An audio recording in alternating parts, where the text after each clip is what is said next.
Bos días a todos. Vou a retomar un vello costume que o de intentar dar clase. Son profesor honorario, pero xa son unha persona xubilada. Pero, bueno, vou intentar recuperar coñecementos que quedan almacenados aínda na memoria, non? Intentarei ser breve, e a miña ponencia ten, na miña opinión, máis lixeiro contido técnico, non era o que me preocupaba, e si un contido de estrategia e un contido, sobre todo, na miña opinión, de certa moral industrial que, na miña opinión, hai que ter en esta relación entre a industria principal e as industrias auxiliares. Bueno, imos alá, entonces. O mundo é un mundo novo, sempre un mundo novo, pero a velocidade de aceleración dos cambios agora é moi intensa. E un aspecto que ten este mundo novo é o xurrimento continuo de novos e temibles competidores. E esos novos e temibles competidores poñen en cuestión bases que considerábamos certas e inmutables. Unha gran empresa era unha gran empresa, se asentaba, tiña un ciclo de vida moi longo e proporcionaba riqueza, rentas e traballo na súa contorna. Pero iso cambiou, e cada vez o cambio é máis acelerado. E entonces hai que entender que o mundo está trufado por unha situación de competencia creciente e acelerada e hai que cambiar. E aquelas institucións ou empresas que non se acomoden á velocidade de cambio, o cambio ten un contido, pero tamén unha velocidade, unha intensidade no cambio, van a ter problemas. A construción naval é un sector maduro, pero é un sector maduro que soupo sobrevivir en aqueles lugares nos que se entendeu que había que establecer esa construción sobre novas bases. E unha das bases é a cooperación. E é no que eu me vou a esforzar. Bueno, a competencia, como digo aí, dilúe os beneficios empresariais. E, polo tanto, para asegurar os beneficios, é preciso conseguir vantaxes competitivas. Vantaxes competitivas sobre os novos competidores. E na construción naval se xenera, como en todas as actividades industriales, un beneficio, un valor engadido bruto, pero as empresas cada vez teñen que competir máis polo beneficio. Teñen que competir, as empresas están como nun emparedado, como nun bocadillo. Por un lado, os proveedores intentan cobrar cada vez máis polos suministros, e por outro lado, os clientes intentan pagarnos cada vez menos polos buques que facemos. Por lo tanto, o esteleiro, a empresa constructora naval, está emparedada entre uns proveedores que cada vez queren captar máis beneficio e unhos clientes que cada vez queren captar máis beneficio. As empresas, en este mundo global, compiten todas contra todas. Esta é unha realidade palmaria. Pero, en algúns casos, non só no sector naval, tamén en outros sectores industriales, as empresas teñen buscado unha posibilidade de potenciar o seu negocio a través da cooperación. En particular, da cooperación entre as empresas principales e as auxiliares. En calquer sector industrial, pero particularmente na construción naval, é certa a tesis de Michael Porter que dice que as empresas teñen dúas grandes posibilidades ou dúas grandes estrategias para competir. Un é competir en prezos e a outra é competir en diferenciación ou en innovación. E Porter dice que non se poden ter as mesmas posicións para competir en prezos en diferenciación. E ele apunta que é necesario elixir. É dicir, usted pode intentar competir en prezos e para eso se derivan unhas determinadas estrategias cos proveedores, estrategias cos seus traballadores, estrategia coa captación e coa formación desos novos traballadores. Son distintas se usted quere competir en precios ou se quere competir en diferenciación. Pero en construción naval, ese dito de Porter non é de todo certo. E non é de todo certo desde os anos 70 do pasado século XX. É desde a emerxencia da construción naval en Asia. En construción naval hai que elexir tamén. E, polo tanto, o vector principal debe deslindarse se é competir en precios ou innovación. Pero para competir en prezos hai un gran competidor, un temible competidor, e ese competidor é China. Con unhos salarios que, desde a perspectiva europea, son salarios de auténtica miseria. E competir en precios significa competir finalmente en salarios. Por lo tanto, hai que obviar a competencia con China e hai que obviar ese tipo de estrategias. Desde logo, hai que competir en innovación, en diferenciación. Pero o problema é que competir en diferenciación en construción naval obriga tamén a competir en prezos. É dicir, hai que ser innovador nos novos deseños, pero hai que ser moi competitivo en precios despois na produción. Porque, o sabemos, a xente de Ferrol, Navantia pasa concursos, pasa as listas cortas, pero sempre ten competidores, aínda que sea un produto innovador. E ao final, os clientes toman a decisión, unha vez que se acada ese mínimo técnico que ten que ter a diferenciación, ao final se define por prezo. Por lo tanto, hai que competir en innovación e hai que competir en precio. Fundamentalmente en innovación, pero despois en prezo. E iso nos ten obligado a construción naval asiática, fundamentalmente en Corea e en Xapón. Fundamentalmente o que fan os keiretsus coreanos ou japoneses e os chaebol coreanos, que son, e nos teñen que enseñar moito en construción naval. Bueno, polo tanto, en construción naval, como en casi todos os sectores industriales, os mercados, estos demonizados mercados, que eu non demonizo nunca, o problema é a manipulación dos mercados, pero os mercados valen para asignar valores e precios ás cousas, cando non se manipulan. Bueno, pois esos mercados, da construción naval global, fixan que os astaleiros, en este xogo da oferta e da demanda, son prezo aceptantes. Quen ten razón sempre é o cliente, en construción naval máis. E en construción naval militar tamén cada vez o precio é máis definitivo, dando por suposto a calidade.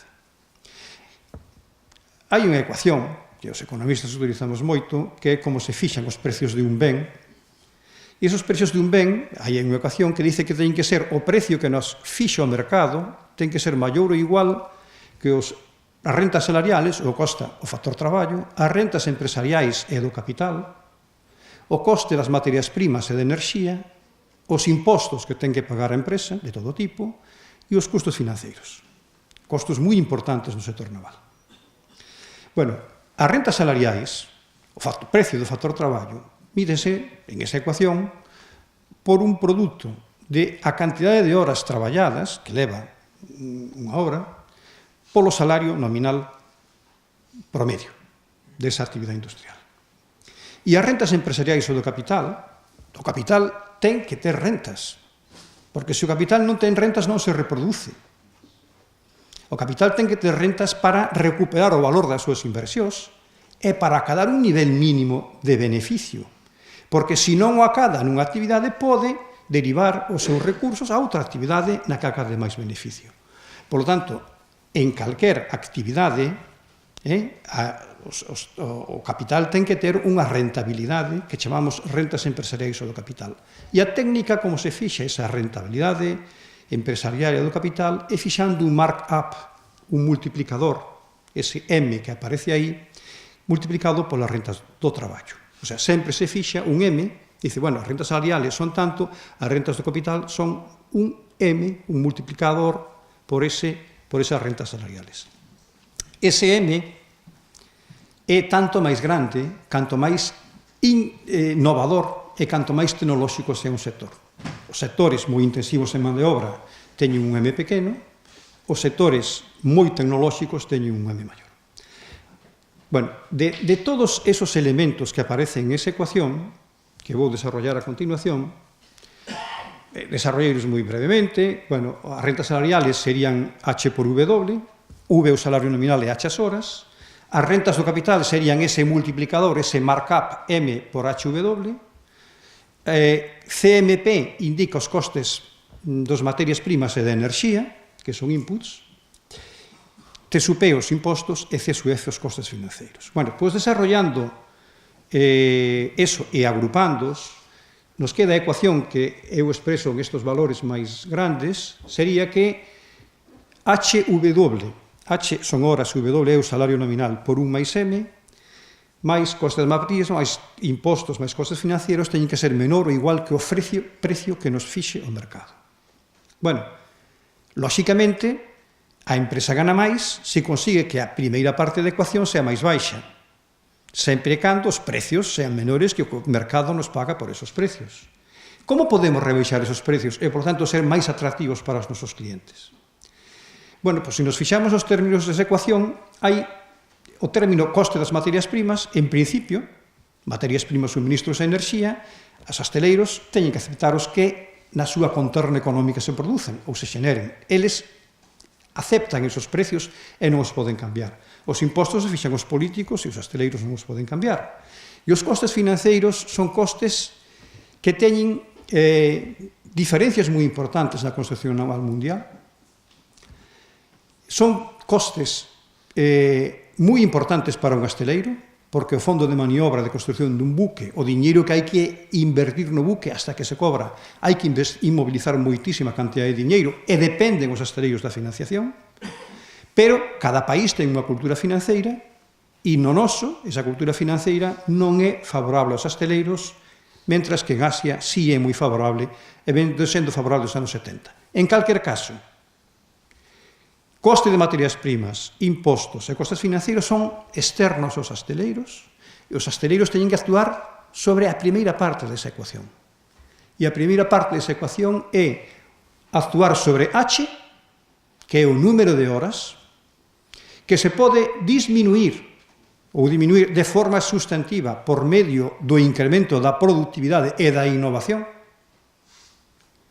actuar sobre W, que son os salarios nominales, rebaixar os salarios nominales, pero non se pode aspirar a unha construción naval competitiva e tecnolóxica con salarios equiparables aos de China, é imposible, ou se escolle competir en prezos e rebaixar salarios ou se escolle outra cousa, por lo tanto, non se pode aspirar a ter un sector tecnolóxico e innovador en construción naval rebaixando W, rebaixando salarios, ou se pode rebaixar M, moderando o markup empresarial.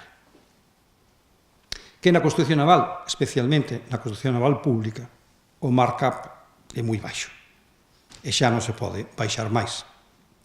Por lo tanto, competir e innovar, competir en innovación e subsidiariamente ser competitivo en prezos, exixe aumentar a productividade sin rebaixar salarios.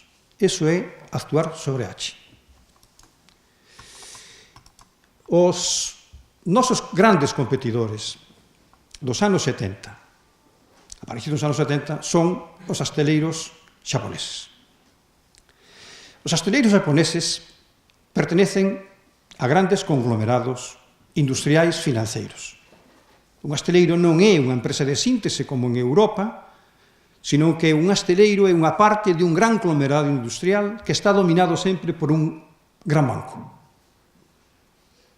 O banco proporciona financiación ás súas empresas a coste prácticamente cero. E proporciona todo o financiamento que a empresa precisa. É o main bank, é o núcleo do sistema Keiretsu. E aí están grandes Keiretsους. Aí están Keiretsους como o sonará, que fabrican automóviles, que fabrican informática, que fabrican que teñen siderúrxicas, que fabrican tubería, que fabrican equipos, fabrican todo, tamén fabrican barcos. Son estruturas moi integradas que teñen o costume de cooperar, imposto polo main bank. O main bank non só é financiero, un financiador das actividades, sino que é socio das empresas. Ten ao menos o 10% do capital das empresas nas que participan no Keiretsu.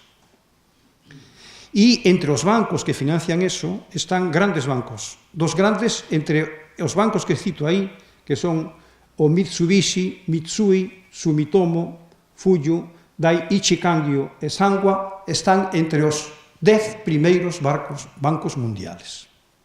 Por tanto, son financiadores e socios das empresas, cooperan, hai unha gran, forzan os main banks a cooperación entre todas as empresas da rede, entre todas as do Keiretsu, facilitan os insumos, proporcionan financiación a coste cero. Iso é ser moi innovador. Pero ese exixe un comportamento racionalizador e un comportamento ético moi particular, que implica, sobre todo, a cooperación entre os socios. Os asteleiros, que se chaman Zosen en Xapón, teñen, a súa vez, unha relación moi especial coa súa empresa auxiliar, cos Hakuyu Kiki. Moi especial. Tan especial que eles mesmos crean as auxiliares, son empresas independientes, non son membros do Keiretsu, pero teñen unha alianza moi forte co asteleiro, e poñen ao fronte desas empresas personal da empresa principal moi cualificado. Pero entenden que é máis flexible subcontratar, crear esas empresas, e financian esas empresas. Hai unha relación moi especial entre esos sectores. Bueno, o sector coreano, me vou deter menos, tamén é unha estrutura dos chaebol moi semellante, o que pasa que non ten no núcleo do sistema un gran banco, ten a estrutura do chaebol, que é unha empresa. Todas as empresas que conocemos coreanas, e hai moitas, que temos no noso peto, desos teléfonos móviles, etc., pertenecen a grandes chaebols, e esos chaebols foron impulsados polo Ministerio de Comercio, Industria e Enerxía, que se chama MOITI. Son empresas ao marxen, insisto, dos grandes bancos, pero o goberno implica os grandes bancos no financiamento dos chaebol. Implica os grandes bancos en que o fundamental que teñen que facer os bancos non é especular, sino financiar o sistema industrial coreano.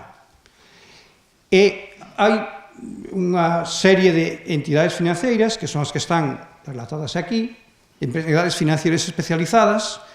Aí están o Korean Export-Import, o sea, o Banco Coreano de Exportación e Importación, está o Banco Coreano de Servicios Financeiros, está implicado na financiación da industria os sistemas de pensións coreanos, o National Pension Service. O sistema de pensións en Corea financia os sistemas industriales, financia os asteleiros. Os pensionistas en Corea están financiando cos seus aforros os asteleiros. E cando unha empresa tuvo problemas, por exemplo, Daewoo, tuvo gravísimos problemas, pois o goberno coreano obligou o National Pension Service a que financiara os asteleiros e que a convertira os créditos que lle tiña concedidos os asteleiros en participacións accionariais.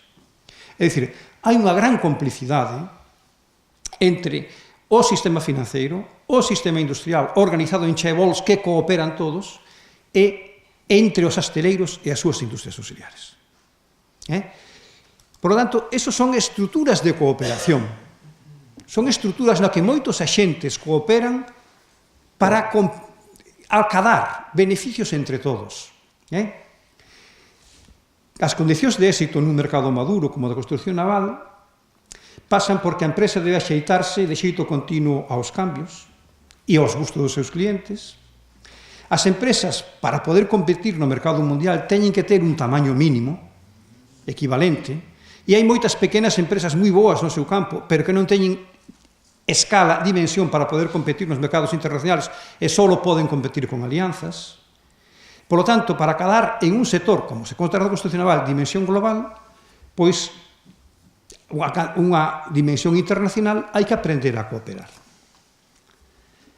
O obxectivo, se recordades a ecuación da que partía, é, para competir, é disminuir as horas, disminuir o H, definir un produto tecnolóxico, pero ao mesmo tempo disminuir H. E como se pode disminuir H? Bueno, xa sabemos como, non? Por medio do outsourcing, por medio da desintegración vertical, por medio de actividades que antigamente se facían no esteleiro, contratalas con empresas auxiliares. Bueno, eso é foi utilizado polos hostaleiros en un primeiro momento, xa nos anos 70, como unha vía para disminuir os salarios. Era unha vía simple, básica e simple para disminuir salarios. Os salarios auxiliares eran máis baratos que os salarios das empresas principales. Nas empresas principales había un forte poder sindical menor que nas empresas auxiliares e os sindicatos defendían fundamentalmente os intereses dos traballadores das empresas principales e menos das auxiliares. Por tanto, se buscou esa vía como unha vía para, a vía era sacar fora actividades para precarizalas e pagar menos salarios. Pero, que nos ten enseñado a construción naval asiática? Que as relacións entre as empresas auxiliares e as empresas principales deben ser moi intensas. Digo aí, vou non ler textualmente, mantendo con elas un cordón umbilical, como unha nai co seu fillo no seu ventre, cando ten concibido, asegurando os seus plans de produción. A empresa principal debe asegurar os plans de produción da auxiliar, colaborando na formación do personal. A empresa principal ten que dicir, necesito tantos soldadores cualificados, me tens que proporcionar, e, polo tanto, a formación desos soldadores, se non os tes, ou montadores, ou o que sea, ten que ser común entre ti, eu e outros organismos, pero temos que colaborar na formación. Estudando e facendo previsión das necesidades de materiais, suministrándolles listas de traballos, suministrándolles precios estándar, proporcionándolles un sistema de control de costes e control de produción, proporcionándolles asistencia técnica. Todo iso ten que facer a nova relación entre a empresa principal e a empresa auxiliar, que non sirva para precarizar unicamente o salario, para rebaixar os salarios, ten que basarse en esa intensa cooperación. É un novo paradigma, co que todos temos que aprender.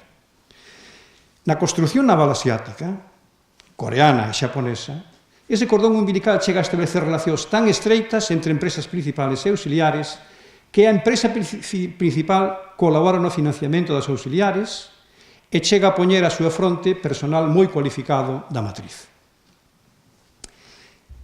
E unha última, en esta diapositiva, un último punto no que quero incidir claramente. Non é posible unha colaboración tan intensa sen proximidade física.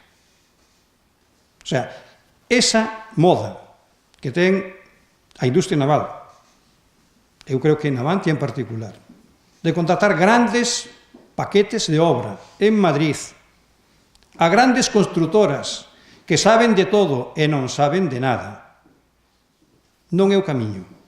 Ese é un camiño para seguir abaratando salarios, pero ese non é o camiño. Non se pode fixar ese cordón, esa relación tan intensa, tendo un contratista en Madrid, un gran contratista, ao que se lle ceden grandes paquetes de obra para que este os trocee e veña aquí, gane unha comisión e explote os subcontratistas locales. Esa non é a estrategia. Por lo tanto, con empresas auxiliares hai que establecer relacións mutuas de claridade, e hai que establecer tamén relacións coas empresas ou cos servicios especializados na innovación na I máis D máis I. Como desto vai falar despois a ponencia do Hostaleiro 4.0, e en isto non quero insistir moito, decir simplemente que para determinados aspectos técnicos hai que establecer alianzas con aqueles que teñen investigadores e instalacións especiales que non ten por que ter un hostaleiro. En Galicia temos a SIME, que é un centro tecnolóxico especializado, hai enxeñerías especializadas para determinadas obras de enxeñería de detalle. Despois están os institutos, grupos tecnolóxicos, os centros universitarios, os departamentos universitarios que teñen formación e investigadores e equipos para investigar, e en eso hai que insistir. Pero, insisto, eso é parte do Hostaleiro 4.0 no que van a seguir. A cooperación non é só unha estrategia para aumentar a flexibilidade do traballo, disminuindo o W, disminuindo os salarios. Non.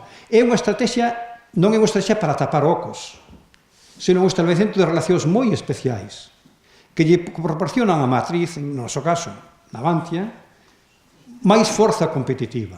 A empresa núcleo pasa a ser máis forte cos seus subcontratistas que sin eles. Se fai ben isto, a súa ventaxa competitiva pasa a ser unha ventaxa baseada na cooperación, unha vantaxa cooperativa.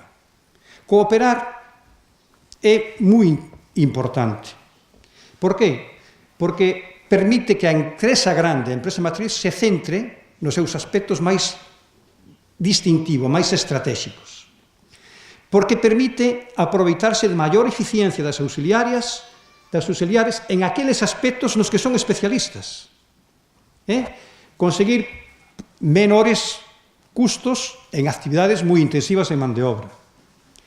Consigue rebaixar os custos fixos. Se eu teño que facer todo, teño que facer instalacións para facer todo. E se hai unha empresa auxiliar que ten instalacións moi definidas, moi propias, moi preparadas para facer determinadas partes do meu traballo, é mellor que teña elas instalacións e eu non teño por que telas e isto disminuye os meus costes fixos. E permite aumentar a flexibilidade, porque é evidente que é máis flexible unha empresa subcontratista que unha grande empresa moi integrada, sobre todo en Europa. Isto é unha verdade incuestionable. Bueno, entonces, si cooperar é tan bon, cando temos que distinguir por que as empresas todas non cooperan, se cooperar é bon? Bueno, pois porque a cooperación ten que dar máis beneficios que os custos que poida xenerar. E a cooperación xenera custos. Por lo tanto, a cooperación debe xenerar beneficios, debe ser alcanzável, debe ser posible, non unha cooperación imposible, pero debe ser tamén sostible no tempo. A cooperación implica sempre acordos de longo prazo, acordos sostibles no tempo.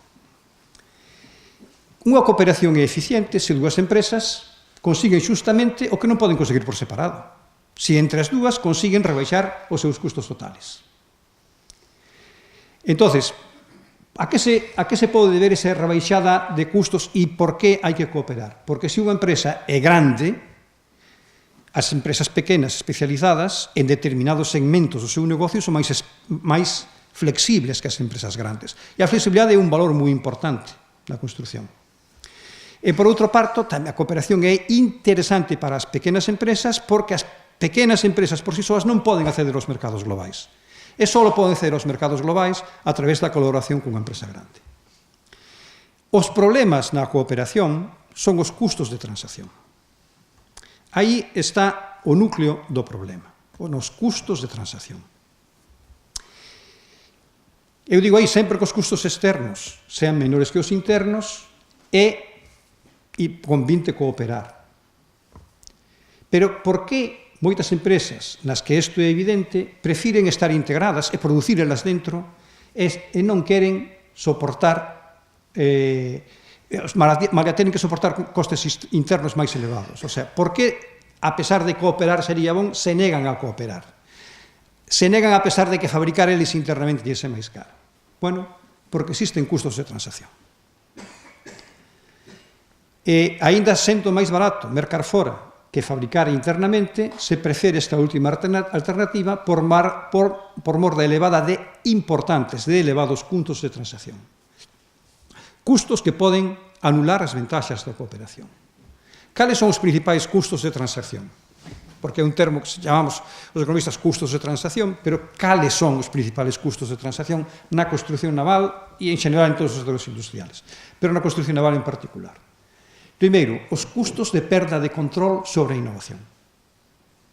Si a mí me costa moito innovar, teño un departamento técnico integrado por enxeñeiros que están gastando moito diñeiro, salarios altos para unha innovación, e despois esa innovación para cooperar a teño que poñer en coñecemento de outros axentes, se estes axentes non respetan as reglas do secreto, do sisilo que ten que ter toda a innovación, pode ser que esa innovación se dilúa demasiado rapidamente. Por tanto, eso para min é un problema. Porque un segundo custo son os custos de negociación. Custos de controle e posta en marcha dos contratos coas empresas externas. Porque si se fan seriamente, hai elevados custos de transacción en esa materia e hai que facelos moi ben. Facelos ben significa elevados custos. E despois aí temos un problema, que é os custos de coordinación, particularmente importantes no sector da construción naval, porque un barco representa que capta moitos insumos, é unha empresa integradora de moitos insumos moi diversos, con diferentes axentes é que hai un problema de plazos. E un problema de prazos e de coordinación que hai que asegurar. Por lo tanto, ceder ten estos tres tipos de problemas. Como se resolveron estos problemas en Asia e como se están intentando resolver en Europa ahora? A través da estrategia de plataformas online proveedor-cliente. Establecendo plataformas, os Keiretsus e os Chaebol xa as teñen, porque as empresas son empresas distintas, pertencen ao Chaebol ou ao Keiretsu, e é o Keiretsu que as integra e o que obliga a coordinación. E é o hosteleiro que obliga tamén, e obliga a coordinación entre elas e as auxiliares. O sea, a través dese sistema, eles funcionan ben, pois nós temos que imitar, arremedar ese comportamento. Se o conseguimos, conseguiremos ventaxas importantes. Unha é eliminar o punto 3, o problema da coordinación. O problema da coordinación é un problema importantísimo.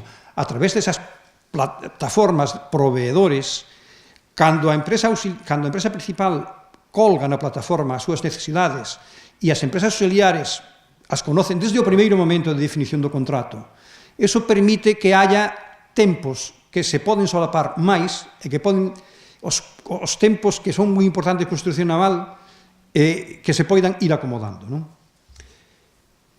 A cooperación é boa se os custos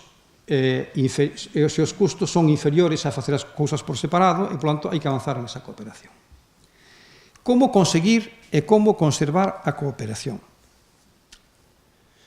Bueno, pois os participantes nunha rede de cooperación teñen que ter unha estrategia de maximización conxunta do beneficio. O beneficio en rede. Non é o beneficio de unha empresa. Cada participante debe ter claro que importa máis conservar os beneficios a longo prazo, por tanto, ser serios nos compromisos, derivados da relación en rede, que maximizar por medio de operacións de curto prazo a súa rentabilidade individual. Para maximizar o beneficio particular, unha empresa, sea principal ou auxiliar, nunca debe incorrer en prácticas que poden vulnerar a confianza dos outros membros da rede. As recompensas a curto prazo son só propias dos estafadores da confianza. E cando en un conglomerado deste tipo hai estafadores da confianza, non é posible avanzar. Vou expoñer dous exemplos moi breves sobre estafadores da confianza.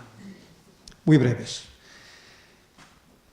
Cando estábamos estudiando a posibilidade de instalar o Centro Tecnolóxico Naval, vou me referir a empresas da zona de Vigo, non de Ferrol. Unha empresa de Vigo nos dice: eu non quero participar no centro porque é imposible cooperar cos asteleiros, que son uns oportunistas. E nos explica: un asteleiro se dirixe a nós para que fabriquemos un equipo, dicíndonos que vai ser unha serie de 3 buques e que debemos ter en conta que os costes de enxeñería dese equipo se deben dividir entre 3 unidades. Por lo tanto, que cando fagamos a oferta, esa oferta ten que ter en conta este feito e debir o precio rebaixado nos aspectos de enxeñería porque se vai aproveitar para 3. O que gane o concurso o gana para os 3, pero ten que ter en conta isto. Se presentan diversas auxiliares e gana o concurso unha. E chega o segundo buque e o asteleiro se dirixe outra vez a todas as empresas auxiliares que traballaban en eso e non a adxudicataria do primeiro contrato e lle dice: a empresa tal me dá o equipo por este precio. Se mo rebaixades, vos levades o equipo. Eso é reventar a confianza dos membros da rede. Eso é actuar como un estafador da confianza. E non se pode facer. E se fai moito en construción naval por parte dos asteleiros. Estou me referindo, en este caso, asteleiros de Vigo. En sentido contrario, empresas auxiliares que estafan a confianza da principal, en Vigo. Pasoulle a un gran asteleiro. E aquí vou dicir o nombre. Ou mellor non. Unha empresa, os que saben do sector naval van saber que empresa é. Unha empresa tiña un departamento técnico moi bon, pero se jubila determinada persona que era encargada de facer as previas de construción. Esa empresa entregaba aos auxiliares unhas previas perfectas sobre como fabricar os bloques e como integralos. Pero se jubila e a empresa, por aforrar custos, non cubre esas baixas. E dice, como son as empresas auxiliares de confianza, pois xa non hai que facerlles previas. Xa non vamos a deixar de facer previas que para nós ten un coste. Que fan as auxiliares? Identifican eso e fan unha rolda de contratacións para porse de acordo, saben que a empresa, o hosteleiro, vai escoller sempre polo precio intermedio, sin xuzgar máis que eso, vai escoller desboto máis alto, desboto máis baixo, me quedo intermedio, fan unha rolda e lle endilen a principal uns costes dos insumos que arruínan o hosteleiro en 2 anos. Un gran hosteleiro de Vigo pasa a ser un hosteleiro arruinado pola rolda de contratación que as auxiliares establecen e lle contratan aparentemente máis barato, pero que é mentira. O hosteleiro deixa facer previas e o hosteleiro se arruína. Estas son 2 realidades que pasaron en Vigo. Do sector naval de Ferrol non conoce algunha práctica tampouco moi ética, pero non vou entrar en ela. Como conseguir e conservar a cooperación? Vou ir terminando. A solución radica, polo tanto, en estruturar acordos a longo prazo, nos que a conduta racional, a maximizadora dos beneficios para todos, sea os beneficios a longo prazo en rede. Cada membro da rede debe realizar unha análise dinámica da súa participación. Ten que decir, bueno, a mí me interesa participar en esta rede, pero me interesa ahora e me interesará no futuro. Teño que validar eso. Teño que ponderar eso. E en función deso, cooperar ou non. A cooperación é útil tanto para as grandes empresas como para as pequenas empresas. Digo aquí, e é algo do que son moi consciente, eu leo moito a Noam Chomsky, e entonces son moi consciente das teorías de Chomsky sobre isto. É moi posible. Por que ocurren as cousas diferentes en Asia e aquí? A ver, eu tuve a suerte de estar en Asia. E é certo que as cousas son distintas en Asia e aquí. E por que son distintas as cousas en Corea e en Xapón ou as cousas en Europa, en España, en Europa, nos Estados Unidos de Norteamérica? Por que son diferentes? Bueno, porque estamos dominados por presións a curto prazo. Porque hai presións estruturais dos sistemas industriais e financeiros norteamericanos para os americanos, e europeas para os europeos que están preñados de neoliberalismo. Neoliberalismo económico. E esos neoliberais económicos que buscan o beneficio a corto prazo poñen chatas aos plantexamentos de colaboración a longo prazo. E se non hai colaboración a longo prazo, non xurde e non se conserva a cooperación. Nun mundo global, se os subcontratistas son quen de producir a menor custo, haberá que cooperar, esforzándose por reducir os custos. Nun mundo no que a competencia medra día a día e no que aparecen a cotío novos e temibles competidores, débese procurar a máxima eficacia.